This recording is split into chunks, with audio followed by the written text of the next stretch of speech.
하나님으로부터 공급받아서 새로워지는 은혜가 저와 여러분에게 있게 되기를 바랍니다. 아멘. 여러분, 제가 먹는 걸 좋아하게 생겼어요? 먹는 걸 별로 관심 없어 할 것 같으세요? 도와주셔서 감사합니다.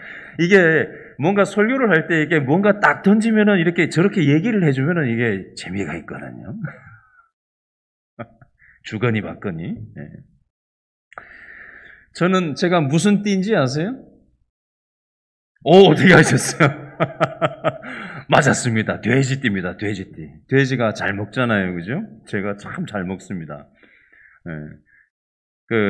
안 가리고 다 잘 먹는데요. 어떤 분들이 저한테 이런 질문을 해요. 목사님, 뭘 좋아하세요? 이렇게 질문을 하시는 분이 가끔 있는데, 저는 이런 질문을 받으면 참 한참 고민을 해야 돼요. 왜 그런지 아세요? 저는 싫어하는 게 거의 없거든요. 그래서 뭘 좋아한다고 얘기를 해야, 뭐 다 좋아하니까 뭘 좋아한다고 얘기를 해야 될지 너무 고민스러운 그런 스타일이에요. 저는 우스갯소리를 하는 얘기가 있는데, 저는 몰라서 못 먹고 안 줘서 못 먹고 없어서 못 먹는 스타일이지, 저는 다 좋아하는 스타일입니다. 저는 다른 사람들하고 뷔페 식당에 가면은 최소 한 번 이상은 더 갖다 먹는 스타일이에요.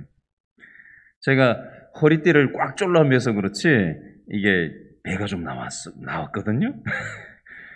저는 오늘 본문을 탐식이라는 이 주제를 가지고 오늘 본문을 생각하면서 반성하는 생각을 가져봤습니다.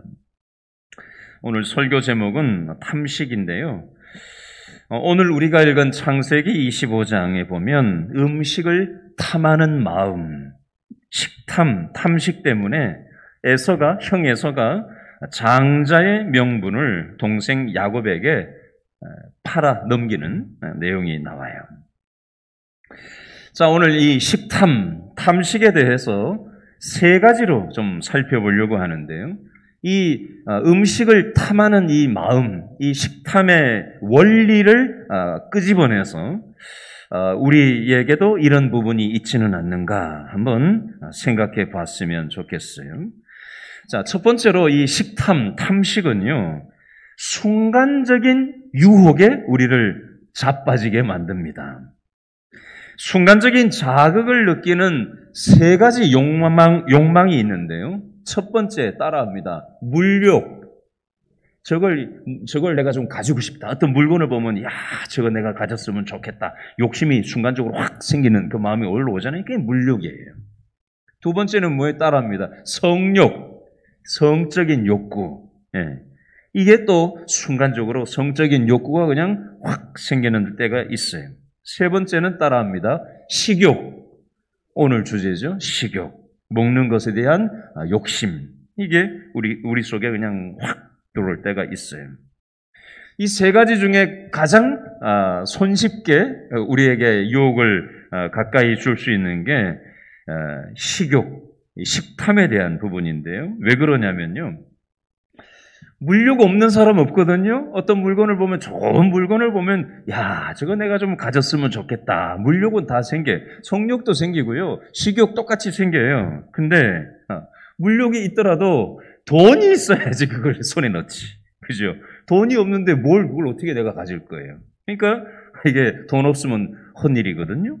성욕도 멋진 이성을 보면은 저 사람하고 내가 함께 했으면 좋겠다. 순간적으로 탐이 나는 마음이 있어도 그 이성의 마음을 산다는 게 쉽지 않잖아요. 그렇죠? 근데 쉬운 게 아니란 말이에요. 세 번째는 식욕이 있는데, 식욕도 돈이 있어야 물론 얻을 수 있기는 하지만 가성비라고 하죠.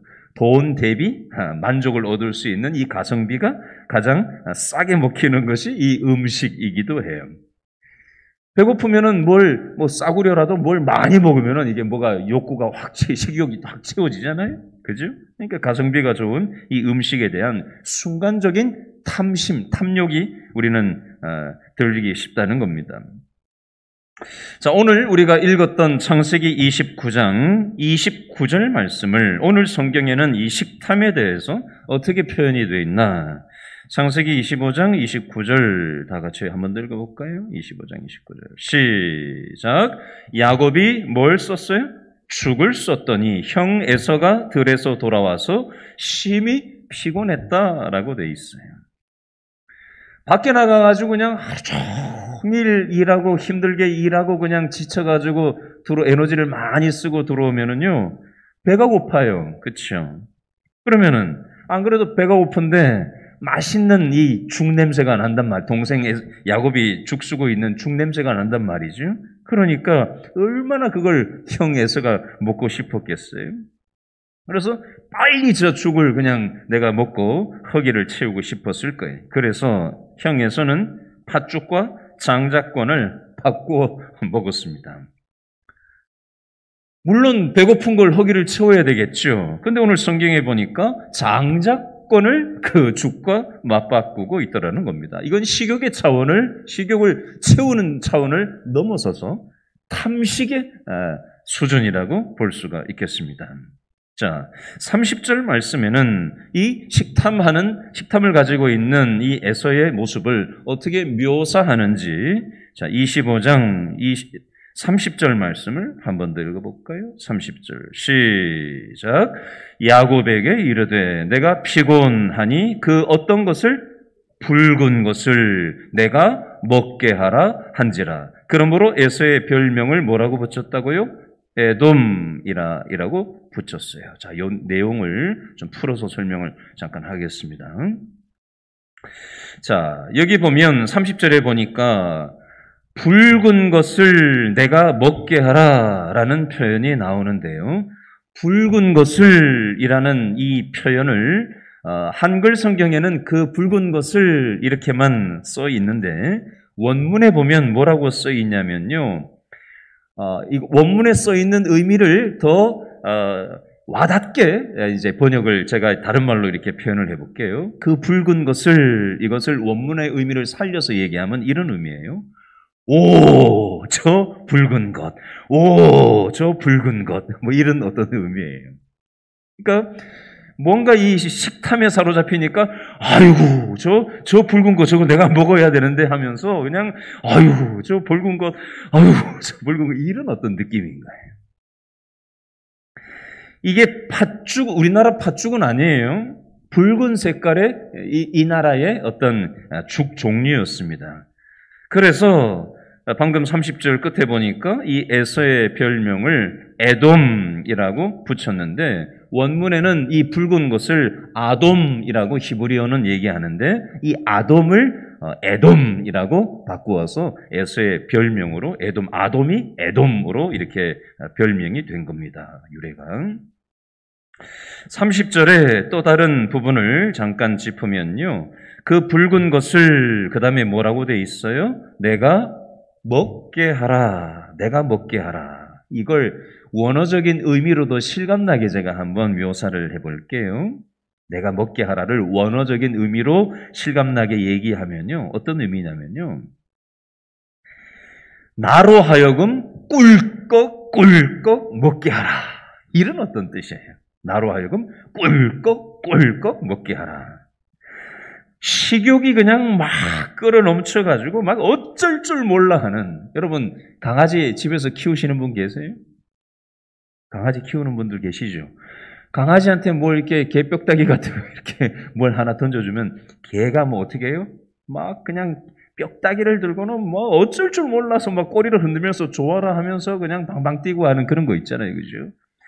막 꿀꺽 나로 하여금 이걸 먹게 하라. 식욕이 막 끌어올라서 막 어쩔 줄 몰라 하는 이 표현을 한글 성경에는 나로 내가 먹게 하라 이렇게 실감 안 나게 표현되어 있는데 원어적인 의미는 이렇게 먹는 것에 대해서 막 어쩔 줄 몰라 하는 이 마음을 가진 이 형 에서의 모습이 나와 있어요. 자, 커티스 우드 주니어라는 이름의 의사가 오늘 주제인 이 탐식에 대해서 이렇게 정의를 내렸어요. 정의니까 좀 딱딱한 말입니다. 우리 육체가 필요로 하는 어떤 화학적인 요소들이 그 균형이 깨어지고 결핍됨으로 말미암아 약이 되는 음식에 대한 비정상적인 갈망, 이게 탐심이다, 탐식이다, 이렇게 정의를 내렸어요. 자, 복잡한 얘기 빼고요. 쉽게 얘기하면, 여러분, 건강한 사람이 때가 돼가지고 배가 고픈 것은 정상적인 식욕이에요. 그렇죠? 건강한 사람이면 당연히 때가 되면은 꼬르륵 소리가 나고 정상적인 반응이 식욕에 생기는 건 죄는 아니에요. 근데 식욕이 비정상적일 때, 지나치게 과도할 때, 이런 상태를 방치하면 이런 것이 죄로 발전을 할 수가 있다는 겁니다. 예를 들어 보겠습니다. 창세기 보면 최초의 인류 아담과 하와가 죄를 지었는데, 죄를 짓는 최초의 아담과 하와가 죄를 지을 때 매개체가 됐던 게 있어요. 그게 뭐죠? 먹는 것 때문이었어요. 그죠? 선악과 먹는 것 때문에 죄가 이 땅에 왔단 말이에요. 아담과 하와가 선악을 알게 하는 선악과 나무를 보았을 때 어땠다고 성경은 묘사를 하죠? 먹음직도 하고 보암직도 했다라고 돼 있어요. 먹음직도 하고 보암직도 했다. 하나님은 그거 어떻게 하라고 하셨죠? 건드리지 말라고 하셨어요. 근데 보암직도 하고 먹음직도 하니까 지 맘대로 선을 넘어버린 거예요. 탐한 거예요. 식탐한 겁니다. 하나님의 뜻은 가볍게 여기고 내 욕망, 내 눈에 보기 좋은 것을 탐한 겁니다. 선을 넘어간 거예요.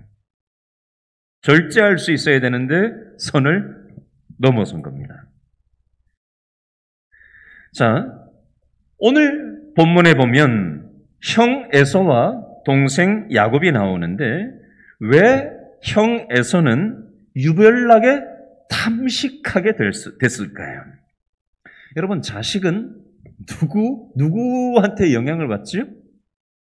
부모한테 영향을 받습니다. 먹는 것도 보면요, 집 식구들 보면요, 체형도 비슷해요. 부모가 마른 체형이면 아이들도 마른 체형이에요. 그죠? 또 엄마 아버지가 좀 살집이 있으면 자녀들도 또 비슷해요. 체형이 보면. 먹는 게 비슷해서 그런 거예요. 자, 그러면 에서의 아버지 이삭은 채식을 좋아했을까요? 육식을 좋아했을까요? 육식을 좋아했습니다. 그 근거가 오늘 본문 28절에 나와요. 자, 25장 28절 다 같이 읽어볼까요? 시작. 아버지 이삭은 첫째 아들 에서가 사냥한 고기를 좋아함으로 그것 때문에 에서를 사랑했다라고 돼 있어요. 자, 아버지 이삭이 큰아들 에서를 사랑한 근거가 무엇 때문이라고요? 육식 때문이었다고 얘기하고 있어요. 여러분, 아버지가 육식 좋아한다고 해서 육식을 먹게 사냥 잘해오는 큰아들 에서만 편애를 하면 됩니까? 안 됩니까? 안 되죠. 편애하면 안 되잖아요. 두 아들이 있는데 큰아들만 좋아라 하고 둘째 아들은 나 몰라라 하면 안 되잖아요. 근데 사랑한다는 그 근거 자체도 굉장히 왜곡되어 있잖아요.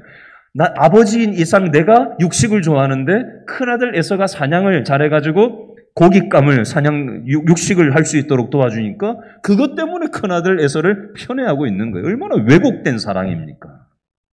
먹는 것 때문에, 딴 것도 아니고 얼마나 유치해요. 아버지의 이삭이라는 사람이 얼마나 유치합니까? 사랑하는 이유가 육식 때문이라니.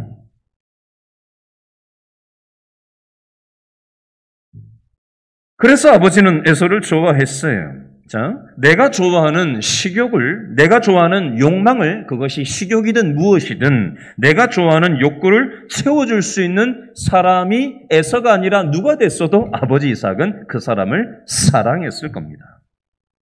여러분, 이 욕망이 통제가 되지 않으면 관계가 망가지는 거예요. 부모 자식 간의 관계가 이그러지는 겁니다. 뭐 부모 자식 간만 그러겠어요? 식욕이 지금 탐식에 대해서 먹는 것에 대해서 얘기하지만 우리의 욕구가 선을 넘어서고 통제되지 않고 건강한 욕구 선을 넘어서 버리면 부모 자식 간이든 부부 간이든 형제 간이든 인간관계가 망가질 수 있다라는 것을 우리는 교훈으로 받을 필요가 있습니다. 두 번째, 자, 탐식은요, 목표를 흐리멍텅하게 만듭니다. 에서는요, 식탐을 해결하기 위해서 장자권을 팔아넘겼어요. 자, 34절 말씀 읽어볼까요? 오늘 본문 25장 34절 시작. 야곱이 떡과 팥죽을 에서에게 주매 에서가 먹으며 마시고 일어나 갔으니 에서가 무엇을? 장자의 명분을 어떻게? 가볍게 여김이었더라. 장자의 명분을 그게 뭐라고? 나 필요 없어. 나 먹는 것만 있으면 돼. 하고 장자의 명분을 가볍게, 하찮게 무시했다라고 되어 있습니다. 자, 쉽게 얘기하면 에서는 먹는 것은 중요하게 생각했지만 장자의 명분은 가짠게 여겼다는 거예요. 가치를 두지 않았다는 거예요. 이스라엘 백성들은 장자권을 굉장히 중요하게 생각했습니다. 쉽게 얘기하면 장자권은 신앙적인 가치라고 생각하면 크게 다르지 않습니다. 쉽게 얘기하면. 먹는 것에 정신이 팔리면 먹는 것이 내 인생의 주인 노릇을 합니다. 빌립보서 3장 19절 말씀해 보니까 그들의 마침은 멸망이요. 그들의 신은 배요. 사람의 배. 신, 우상이 배라는 거예요. 그 영광은 그들의 부끄러움에 있고 땅의 일을 생각하는 자라.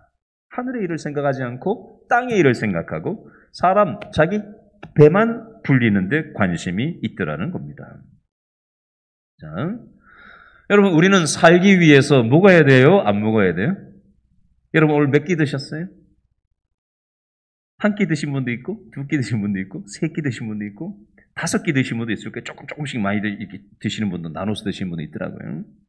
어쨌든 뭘 먹어야 우리가 살잖아요. 그죠? 살기 위해서 먹어야 돼요. 몇 끼를 먹든지 먹어야 돼요. 근데 먹기 위해서 우리가 사는 건 아니거든요. 그렇죠? 먹는 게 우리 인생의 목적은 아니거든요.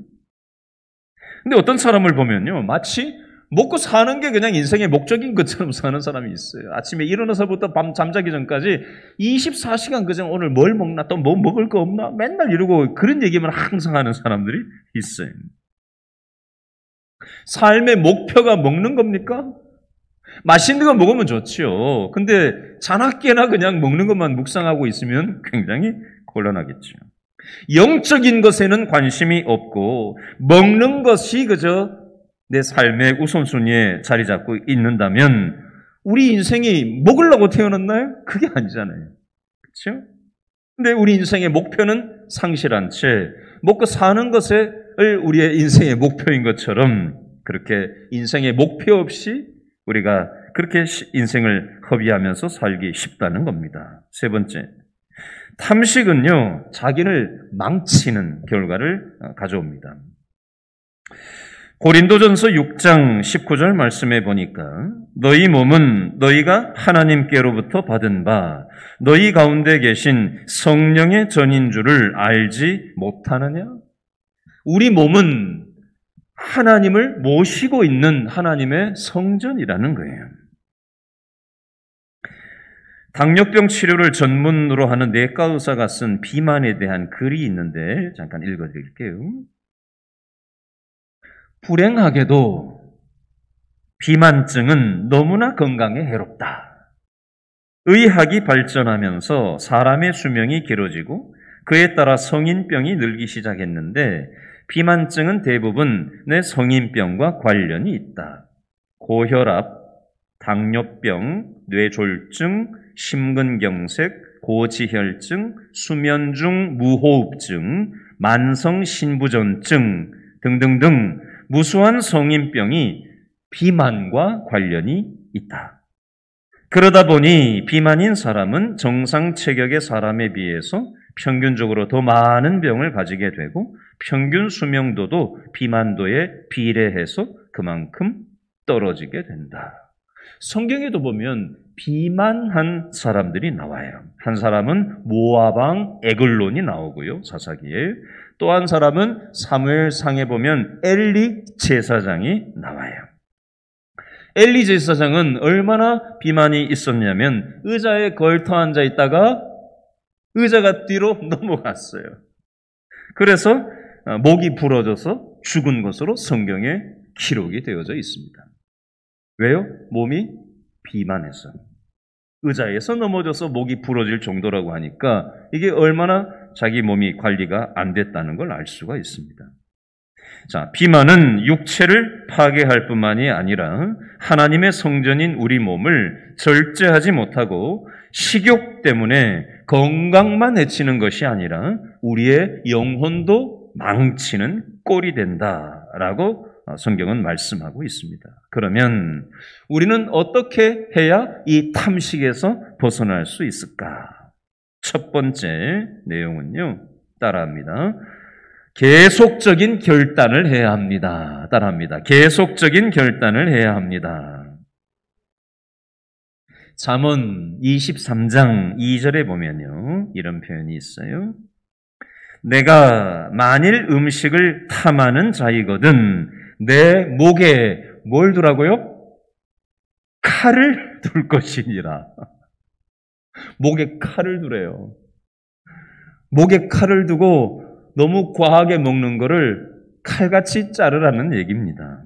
그러니까 절제하라는 거예요. 과식하지 말라는 거예요. 운동도 하지만 다이어트를 함께 병행해서 건강하게 그렇게 관리할 필요가 있다라는 겁니다. 잠언 23장 20절 말씀 읽어드릴게요. 술을 즐겨 하는 자들과 고기를 탐하는 자들과도 더불어 사귀지 말라.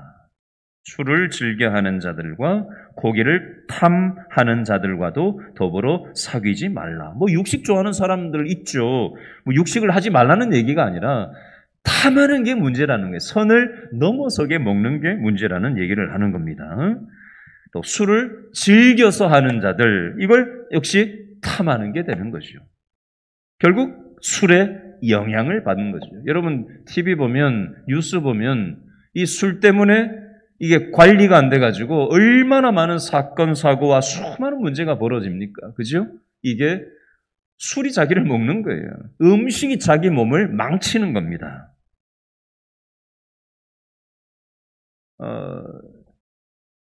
지지난번 교회에 1년에 한 번씩 신년 금식 기도회가 있었던 적이 있어요. 교회 전체가 금식 기도회를 했던 적이 있는데 1월 1일, 1월 2일, 1월 3일, 2박 3일 동안 교회의 성도들이 나와가지고 집회를 하면서 3일 동안 금식을 하면서 부흥회를 신년 금식 기도회를 교회적으로 몇 번 했던 적이 있었어요. 그리고 3일 지나면 교회 식당에서 죽을 먹으면서 그렇게 뒤풀이를 했던 그런 기억이 있었어요.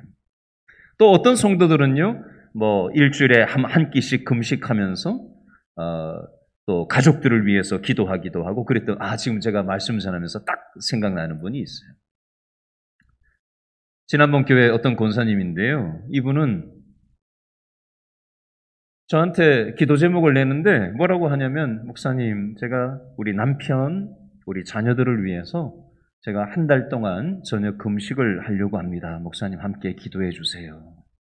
자기가 먹는 것을 절제하고 먹는 것에 탐하는 것이 아니라 먹는 것 대신 내 가정의 영혼, 우리 남편의 영혼을 위해서, 자녀들의 영혼을 위해서 하나님 앞에 먹는 것 대신에 영적인 가치를 놓고 믿음으로 하나님 앞에 결단하면서 그렇게 태도를 취하는 그분의 중심을 보면서 제가 봐도 귀한데 하나님 보시기에 얼마나 귀하겠어요.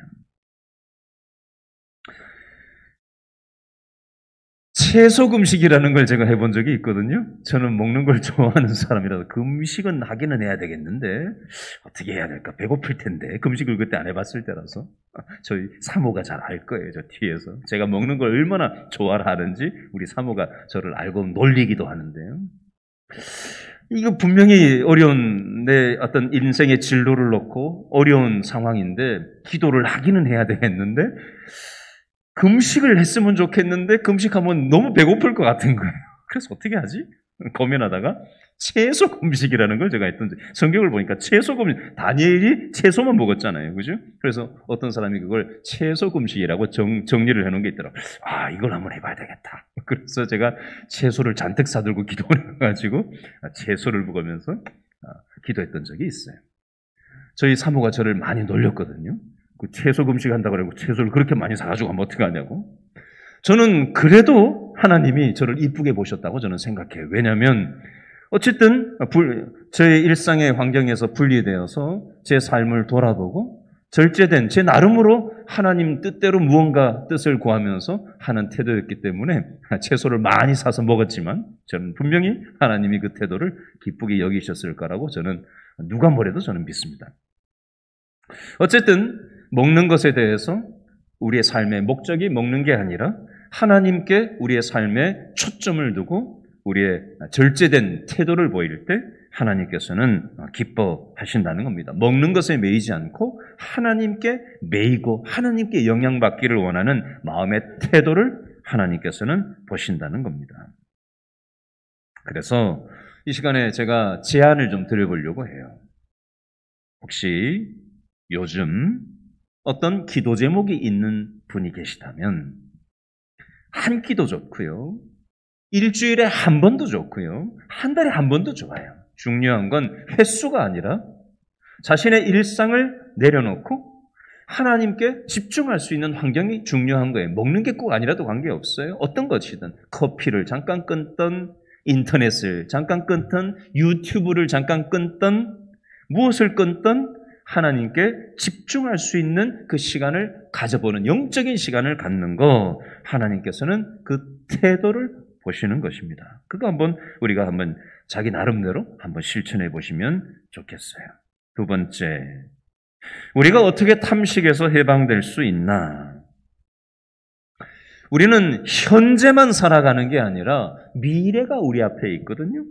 근데 어떤 사람들은요, 미래는 없고 현재 당장 맛있는 거를 즐겁게 먹는 데만 신경을 쓰고